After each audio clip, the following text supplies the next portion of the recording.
I'm getting water out of our 2-gallon jug because this place has the nastiest water you've ever tasted. Oh, it's just so bad. It makes ditch water seem good. It's just terrible. So we're gonna have to find some place where we can buy some gallons.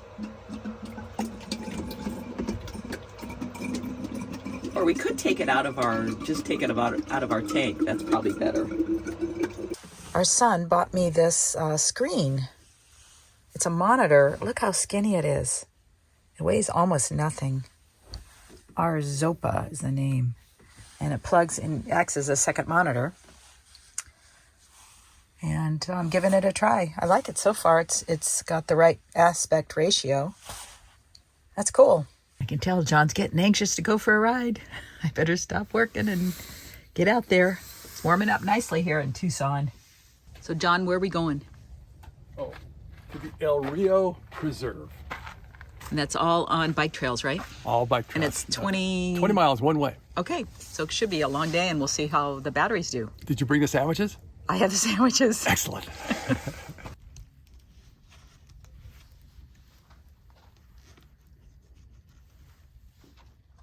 Outdoor cycle. Yep.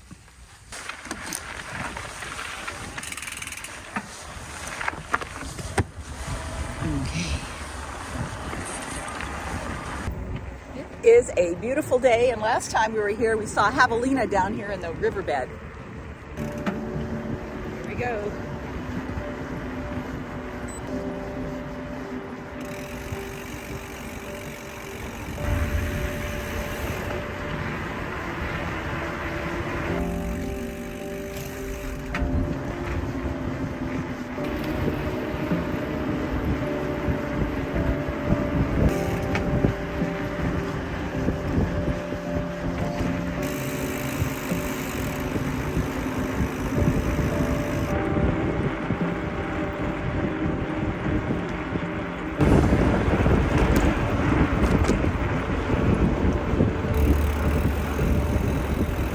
Feels a little low.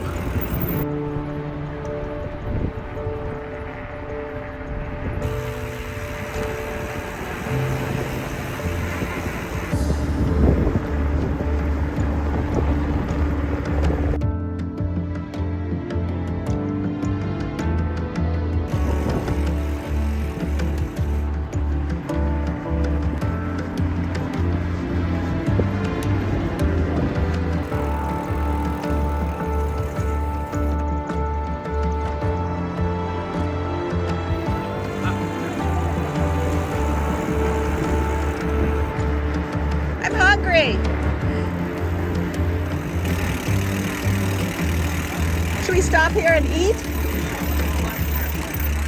Yeah. Great stop for a lunch. Sitting on the curb.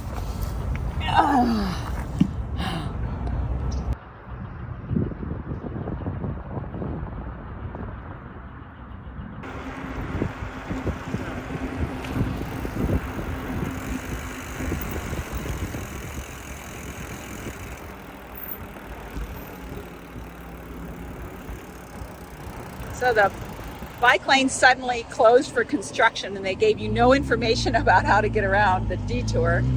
Okay, we got back on track. Uh-oh, it's closed again. Okay, let's do this QR code and see if we can get any information on this. It's amazing, they blocked the bike lane and the sidewalk. Look at that, there is no reason for this to be blocked off. Oh well. Road. There's a Quickie Mart across the street, so we're going to stop and get an ice cream. This will suffice. Sitting on the corner at a Chevron. Still 5 miles from our destination. No, 3 miles. We made it. And I think that's the bike trail. I don't know. Let's find out. The El Rio Preserve is a 104-acre site providing riparian habitat for 200 species of birds. It sits adjacent to the Los Morteros archaeological site, which we did not know about but can visit next time.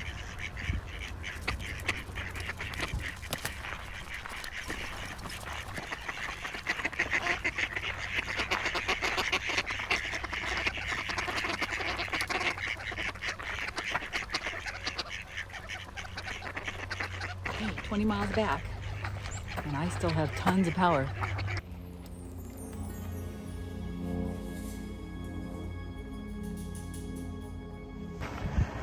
I stopped to look at these barrel cactus. Look at these seed pods.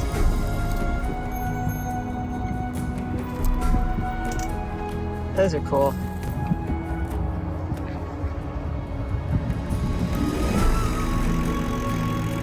Oh, here comes an Olay.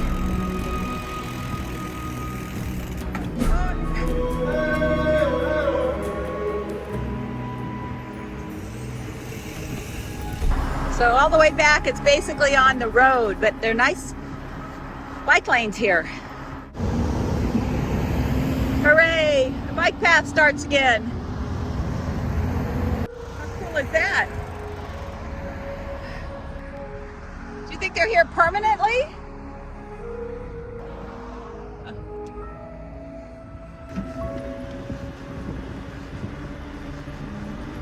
It's the little things they think of that make such a difference in a community. Just a little bit of art like that. Isn't that neat? The Arts Foundation of Tucson and Southern Arizona funds projects throughout 15 counties in southern Arizona. An interactive public art map is available on their website.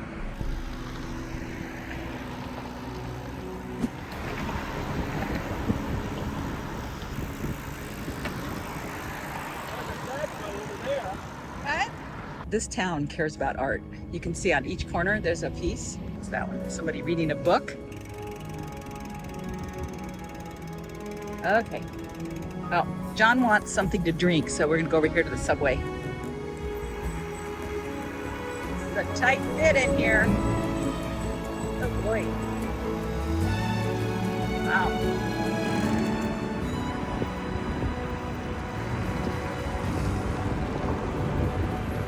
One more mile to go.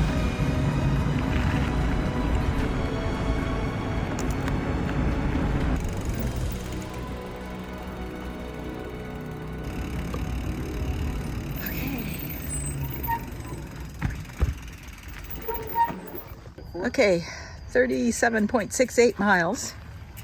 I'm down to 4 bars, and John has 5. He pedals harder than I do. It is so nice to be in a town that likes bicycles and really builds bicycle trails everywhere. Every new development puts in physically separated bike trails, not just a line on the road. And it's really nice. I'd say we had to do probably, would you say 8 miles or so on the road? Total? Yeah, something like that. Okay, for dinner we're having butternut squash soup that I made at home and some toast. And John's having his, John loves these cold fish crackers. Pretty yummy. And this recipe is so simple for the butternut squash soup. You just roast a butternut squash. You cut it in half. You rub some olive oil on it. Put it in the oven at, I don't know, 400 degrees or whatever. And after 30 minutes, cut an onion in half, put that in the oven, let them both roast for another 30 minutes, and then, put all the stuff into a blender, add some broth, either whatever you like, chicken broth or vegetable broth, salt and pepper, and it's delicious. We're getting ready for another ride, this time to the Arizona State Museum. Follows basically the same bike path we took yesterday, but then cuts off to the left instead of the right. It's about 22 miles.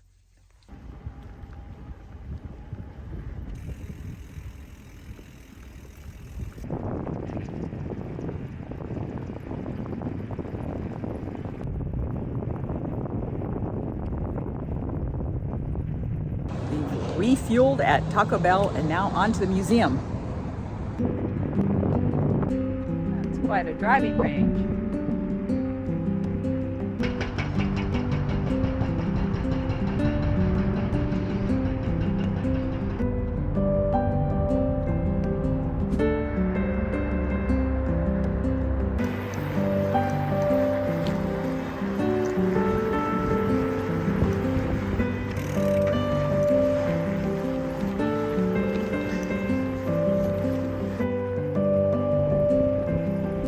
Aside from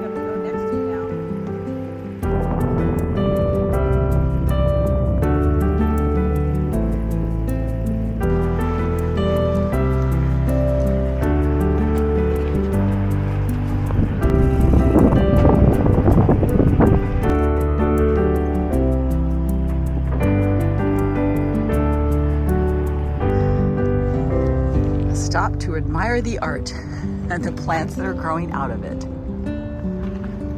Funny.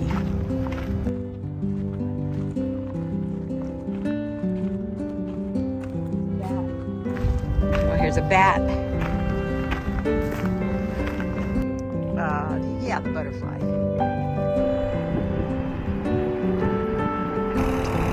What is this? Oh, you keep a count. How many people have been on the trail?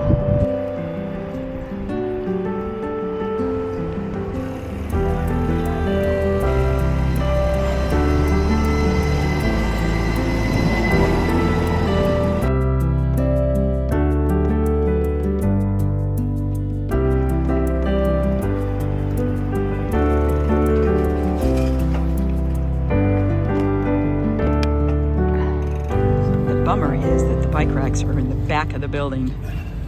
When people start taking their tires off, you know they've got a bike theft problem.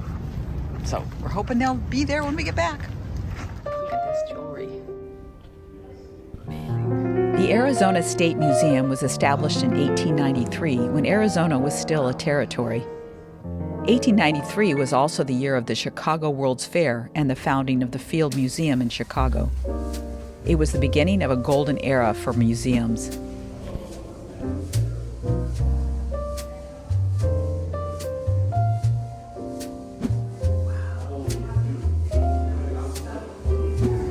Amazing shoes, John. Look at that snowshoe. It's dog hair and cotton. That is in incredible shape. The Donner Party could have used a fishnet. The Arizona State Museum curates millions of objects created by the indigenous peoples of the Southwest. It holds the world's largest collection of Native American basketry and pottery. Those are awesome. Those are awesome.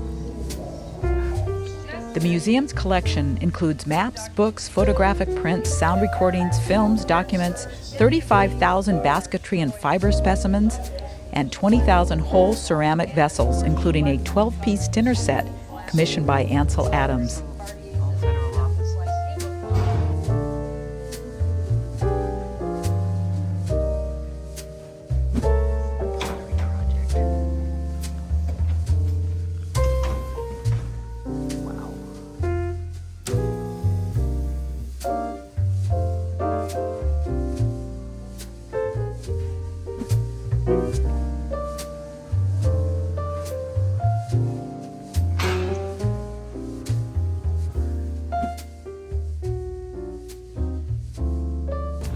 Small museum, so it won't take you but an hour at the most, but it's beautiful collection. So now we're gonna go, of course, where are we gonna go? We're gonna go to an ice cream place called the Screamery. Yeah, baby. It's supposed to be a mile, you said? Yeah, a mile and a half. A mile out of our way, maybe a mile and a half. And then back, it's a long drive. See how we've gone 24 miles so far. And the bikes are still here. I don't think we've ever shared with you guys. I don't think we've ever shared with them, John. Okay. We have air tags on our bikes. So John was checking on them while we were gone. I'm not going to tell you where they are, though. Yeah, it's a secret. Do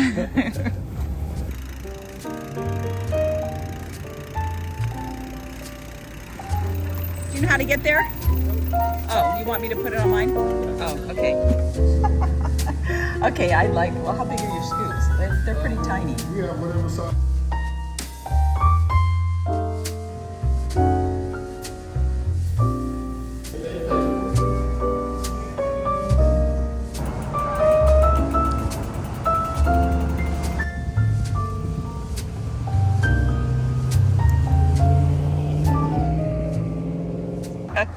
My battery's dead. John's gonna put in my spare battery for the last 2 miles. We've gone 40 miles, and mostly I was using power 2 and 3 almost all day. Okay. Plus, we stopped at Trader Joe's, and I loaded down my pack with stuff, heavy stuff. We are back in business. I can waste power again.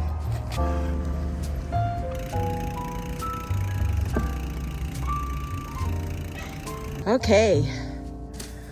42.12 miles. What do you have? Or did you stop yours halfway?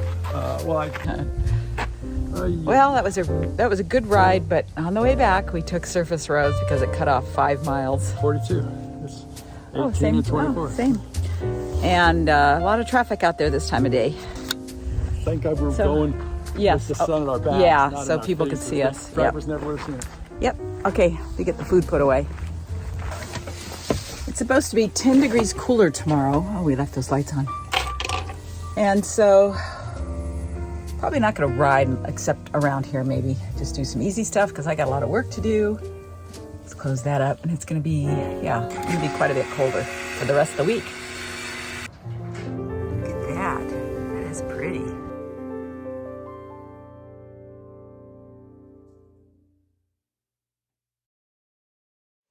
Had some nice rain last night. Glad the bikes were covered. And it's a good hiking day. Some nice clouds over there. Did not expect that rain.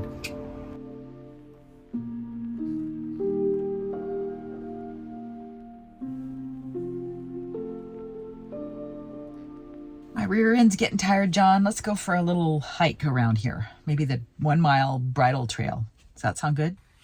Anything to get away from all this work. So the trailhead is 0.4 miles from our campsite.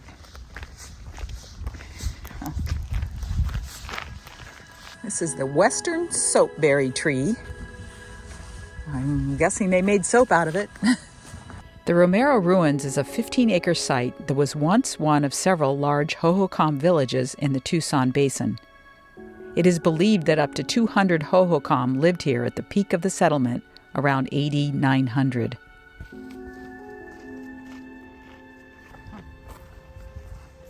Let's check it out. Occupied for 800 years. I think the rain has kept people away. We're really lucky to be the only ones out here.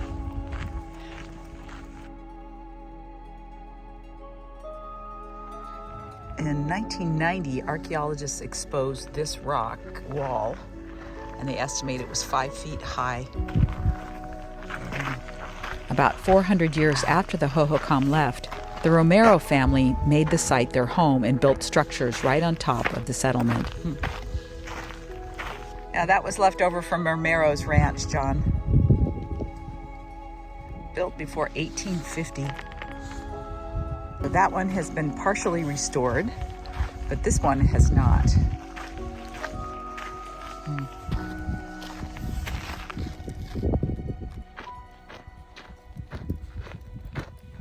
I wish they had more trails in this park.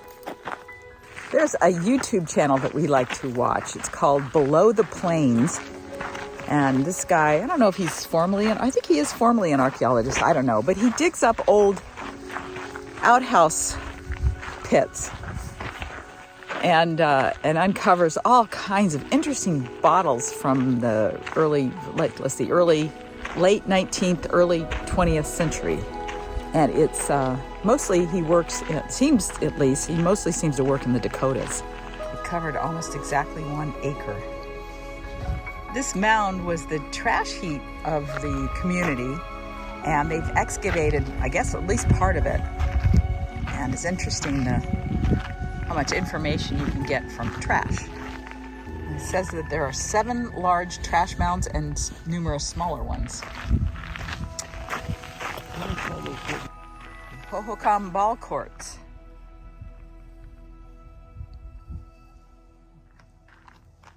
This ball court is 80 feet long.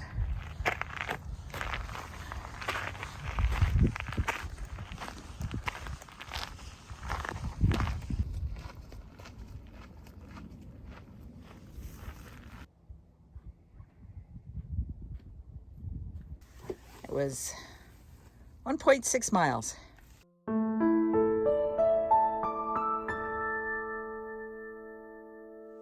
We are getting ready to pull out of this campsite. It's been great, although it did rain again last night, and there might be rain during the day today.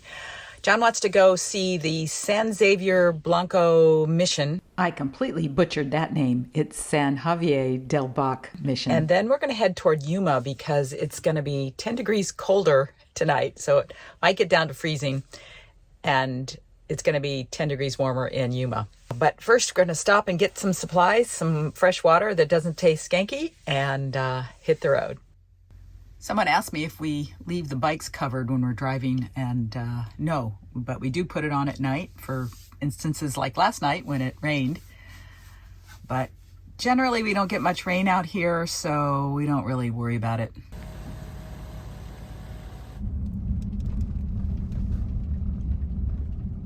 Raining in Tucson.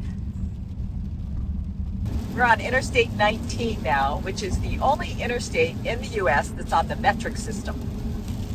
3 kilometers to the airport. Is that the Tucson airport? We're having a little discussion here about how you pronounce this mission. Mission San Xavier du Bac, or is it du Bac? Bac. Du Bac. Mission San Xavier du Bac. Is it Xavier or is it Javier? Oh, I can see it in the distance over there. Wow. It's supposed to be the finest example of Spanish. In a quarter mile, turn right onto West San Xavier Road. Okay, of the Spanish missionary architecture in the country. It's the oldest too, right? The oldest mission. We'll find out. Yeah, we're gonna find out. It was built by the Hohokam O'odham. I think that's how they pronounce it. The other interesting thing is that it's on the reservation too. The mission is the oldest intact European structure in Arizona. Founded in 1692 by Father Kino, it was constructed on the centuries-old settlement of the Tohono O'odham Nation along the banks of the Santa Cruz River.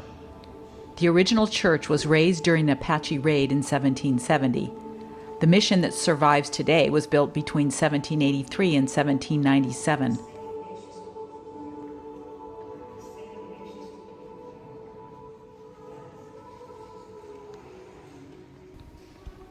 Originally part of Mexico and administered out of Mexico City, the church fell into disrepair following Mexican independence and the banning of all Spanish-born priests. With the 1853 Gadsden Purchase, the site became part of the U.S. and the new territory of Arizona.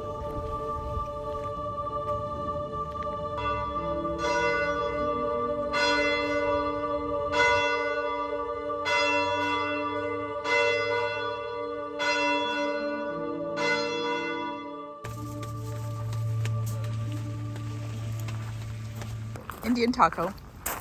John got a burrito. Definitely a pretty church, but the fry bread was really good. It was worth coming down here just for that. Tumacacori National Historic Park. I wonder if they take the park pass. Tumacacori National Historic Park protects the ruins of 3 Spanish mission communities.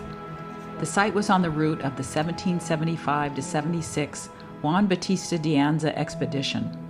A 4.5-mile segment of the historic trail lies along the Santa Cruz River between Tumacacori National Historic Park and Tubac Presidio State Historic Park.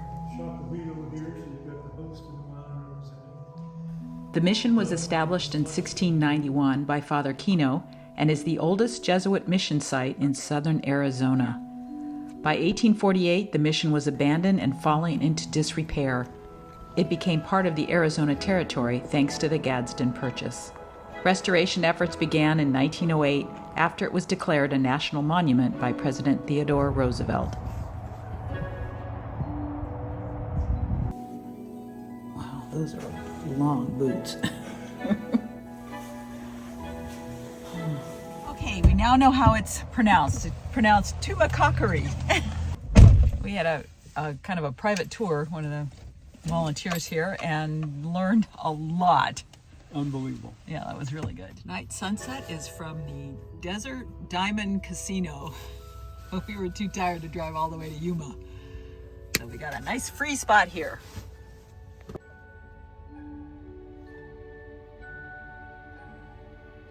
So we're checking the upload speed to see if I can upload my next video, and it was 0.46 without the Verizon MiFi, and that's the upload speed, and the download speed was 211, and now 2.11, and now it's 7.59. So I'll try to upload it. It's 3 times faster than without. But anyway. I had to turn off the gas last night because our CO detector kept going off, and we weren't sure if there's a leak or something, but anyway, it didn't go off once I turned the gas off. That meant it was really cold. So I have all my clothes on, sleeping in them. It only got to 50 degrees, but it feels colder than that. 41 under the van. So we can get some cell service. Okay. You can't see it, but she's still in her PJs. Wow, not a cloud in the sky. It's like a lot of traffic for a Saturday morning.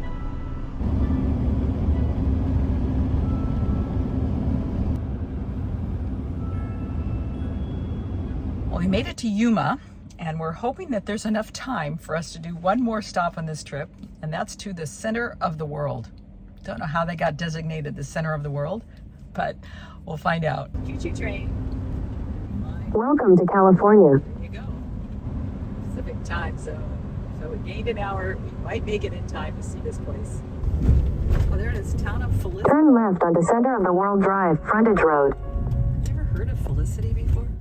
In 1985, the French-born parachuting pioneer named Jacques-André Hastel convinced California's Imperial County Board of Supervisors into designating a spot in his 2,600-acre property as the center of the world. They did, and he created the town of Felicity, which now boasts about 15 residents. He then proceeded to build a granite monument with inscriptions honoring people and places important in his life, as well as a distilled version of the history of the world, beginning with the Big Bang. Yeah. So the church on the hilltop is actually inspired by this church. Oh. Yeah, and it was a beautiful church in France, and they went to go visit it, and she fell in love with it. And Michelangelo's painting at the Sistine Chapel. And here at Felicity, we have it pointing true north, which is straight with the pyramid and the church. And that's how we're able to use it as a sundial.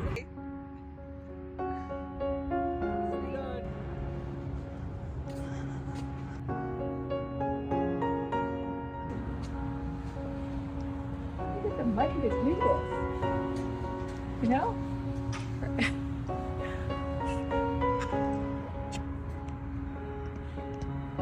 Then you're gonna pass a smaller version of the Liberty Bell, and you're actually able to ring it, so that sounds awesome. Then you're gonna hit those benches, and that's my favorite area. That is the animals of the world, oceans of the world, and planet Earth. After that, you're gonna see the Rosetta Stone in the center and all the monuments pointing towards it. And that is the history of humanity. It starts on the far right with the Big Bang Theory. And so far, we have engraved up to the Renaissance. And then welcome to the official center of the world. So this is where the tradition is that everybody that comes in loves to make a wish, facing true north, which is towards the church. You can just take your time and make your wish and enjoy the beautiful view. And what if you say it out loud? You can do that. I have had people do that. Okay. Wish for world peace. I know that'll never happen. So, this is Arizona. Yeah, Arizona, California on the other side. Oh, well, so you should come here. If you want to see California history, you should come in the morning when the light is behind you. Wow. Amazing. Oh, that is loud. Dad would have loved this. Yeah. Oh, The Will Grant novel. yeah. Will and Ariel Grant. Yes. The museum was built to last until the year 6000, and dozens of blank granite panels await future inscriptions.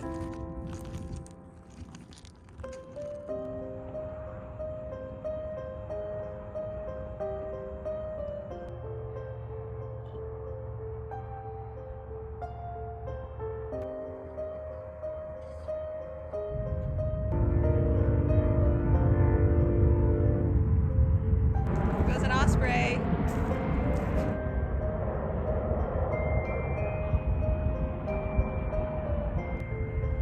amount of time and effort and challenges that they to do something like this. It's really incredible.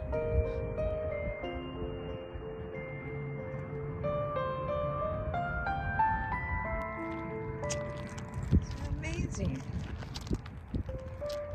Victims ate lunch with their friends and dinner with their ancestors. And then there's a maze behind us, and we're going to go take a look at that. In 2018, work was completed on a 160,000 square foot maze of honor where anyone can place their own message, paying tribute to a loved one or commemorating a moment in time. Costs, but you can. Wow. And Peyton Manning. Oh, this is funny. And then it's kind of random. Joe Montana. Mahatma Gandhi. They got Abe Lincoln here, and they got George Washington over there. Hey Judy, here's another one of my Babe with Abe. Who's Judy? Feldman. Oh, I don't get it. She made the comment on the Gettysburg. Okay, go back and read. I don't remember. A small entrance fee gives you access to this most fascinating museum for a full season, which is from the day after Thanksgiving until the day after Easter.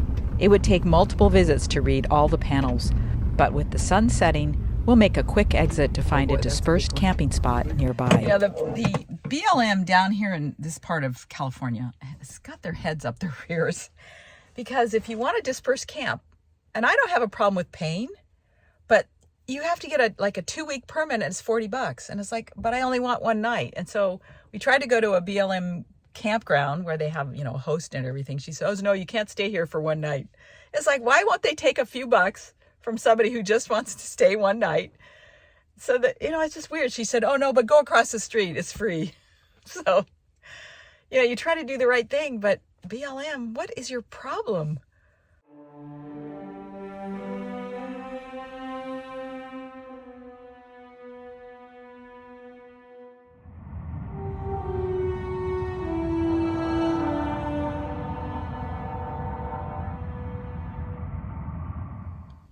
Gorgeous sunset. You can see the little church on the top of the hill.